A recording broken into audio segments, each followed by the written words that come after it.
Hey you guys, welcome back to my channel. So today I am going to be sharing a haul with you. It's a book haul. These items I got from a library sale. So I'm super excited to share them with you. So let's go ahead and jump right in.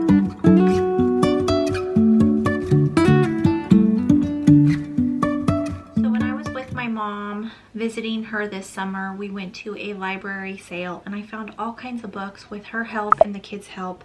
So these are mostly based for elementary age students or kids. Some of them are readers, some of them are more history based, some of them are science based.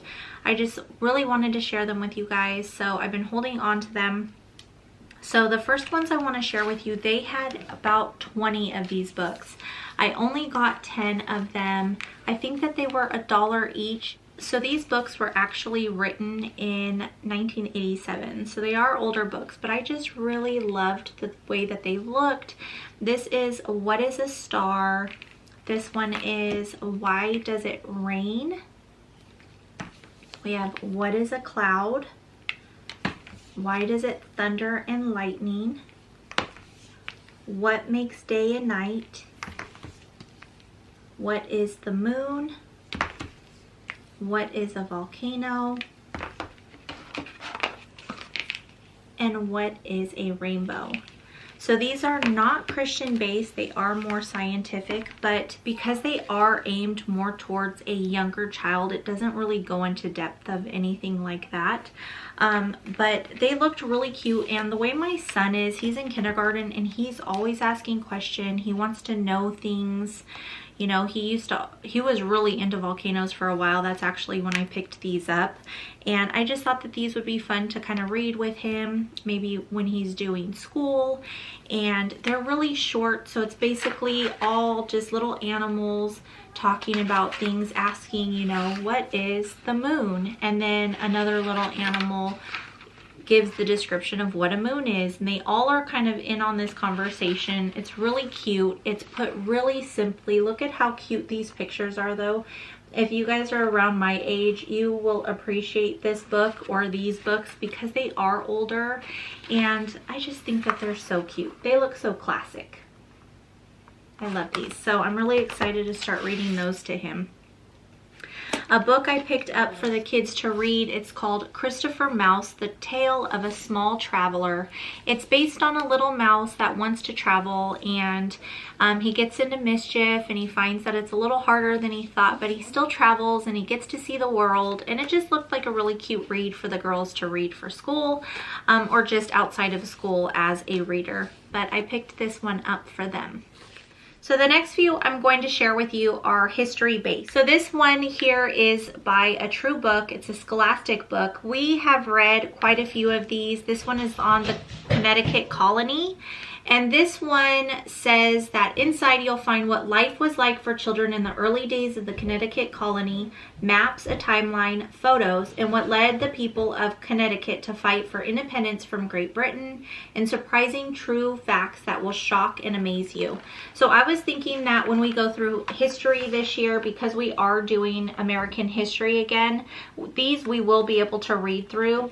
I will not be doing worksheets to go along with these ones. These will just be a reader on the side if we have time. But eventually I hope to do worksheets on this for the future, maybe for my son. Another one I picked up is a Value Tale storybook. This is on Harriet Tubman, The Value of Helping. This is a smaller book. I thought that this one would be good for my son because he is younger. And when we start NOTGRASS, he will be in first grade. So when my daughter started it, she was in third grade. So the books we used were pretty appropriate to do worksheets with. But because he is going to be younger, I thought like younger aged books would be more appropriate.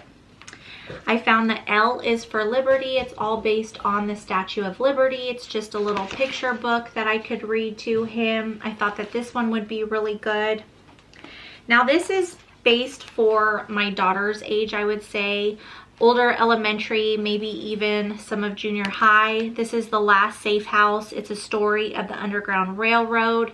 I thought that this one would be a good read if we come across this time in our history this year. So it is a larger book, as you can see, but it is on a story of the Underground Railroad. So I thought that that one would be good. I picked another true book up. This is on the westward expansion. It says in this one you will find what was known as the first frontier, maps, a timeline, photos, and Buffalo Bill's Wild West show. Surprising true facts that will shock and amaze you. So again, I'll probably read through this with my daughter. And this is something that I will definitely have my son do. And at that time, I will probably have worksheets ready for him to use for this. But I thought that this one would be good. I found this Phoebe the Spy. This is on a spy that actually pretended to be George Washington's, what was she, housekeeper. But she was really a spy, and she was making sure that Washington didn't get killed. So I thought that this one would be a good reader. I'm not sure when we're going to read this or which child, but if we work through George Washington in our history, which I think we are, I'm definitely going to have my daughter read this one. The next book I picked up, this is for my son. It's called Little Excavator. It's just a little picture book. He actually picked this one out, so I picked it up for him. We're just going to read this aloud one night before bed, or sometime, I don't know, during school or after school. But he thought that this looked really cute, so I went ahead and picked this one up. I also saw this Paul Revere's Ride, so I picked this one up. Don't mind the noise, my puppy's trying to get in through the gate. The next book I have here is Paul Revere's Ride, The Landlord's Tale. I did pick up another Paul Revere's book, but I thought that this one looked really cool. It's larger, the pictures look really nice, the illustrations. So I went ahead and picked this one up for my son. This will be a good reader when we go through NOTGRASS. So the next story I have here is the remarkable story of George Moses Horton. It says that George was enslaved, forced to work long hours. He was unable to attend school or learn how to read. He listened to white children's lessons and learned the alphabet. Then he taught himself how to read. He read everything he could, and he actually became a poet. So I think that this is going to be such a great read. I can't wait to read that to the kids. This one here that I picked up is The Little Man in the Map, with clues to remember all 50 states. I thought that this one looked pretty cool. It's a book on how to learn every state and where it goes. And I just thought that it looked catchy and fun. And so I went ahead and picked this one up. This is going to help memorize where all the states are. And we are working through geography this year, and we're doing world geography, but right now we're touching on the United States. So I thought that this one would be really cool right now. Another book I picked up was The Weird But True 4. My daughter picked this up. She loves this. She picked this one out when we were there. She loves just sitting and reading about all these crazy facts. They're pretty interesting. Some of them are a little crazy.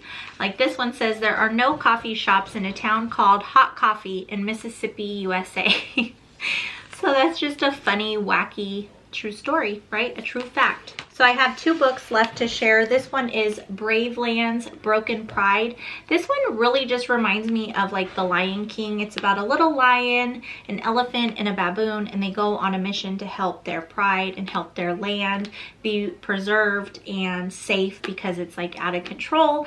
And so my daughter just chose this one to have as a reader this year. So this last one I wanted to share with you is 365 Days of Wonder, Mr. Brown's Precepts, a quote for every day of the year about courage, friendship, love, and kindness. So it basically just has different quotes in here. And I thought that this would be cool just for the kids, you know, if they want to see what their quote is for the day. I thought that this one would be kind of cool. So for instance, May 2nd, it says, do all the good you can, by all the means you can, in all the ways you can, in all the places you can, at all the times you can, to all the people you can, as long as you ever can. So I don't know, I think that they're kind of cool. There was another one I wanted to read. Oh, winners never quit and quitters never win. I thought that that one was a good one. But I just thought that this was pretty cool just to have in the bookshelf, just to say, hey, go check out the quote of the day, read it out loud. Let us all know what it says, you know, just to change things up, to make things interesting. But that is it. So if you guys are ever wanting to pick up books, make sure you guys check out your areas with your libraries and see if they're having any library sales, because some of these books, like this book for instance, was only $3. Like the readers were $3. These books were only $1, I want to say.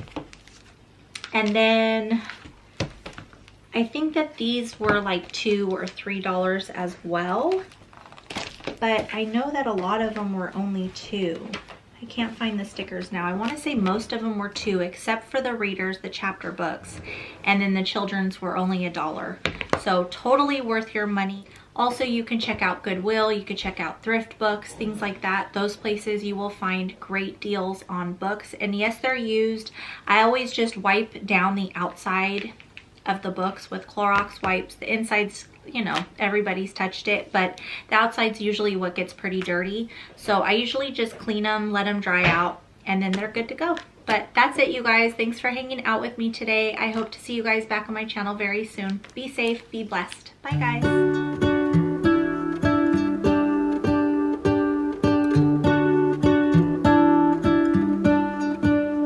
What if the world had more of your smile? What if the wind could spread your love? What if your sweetness could reach everyone? There'd be no wars,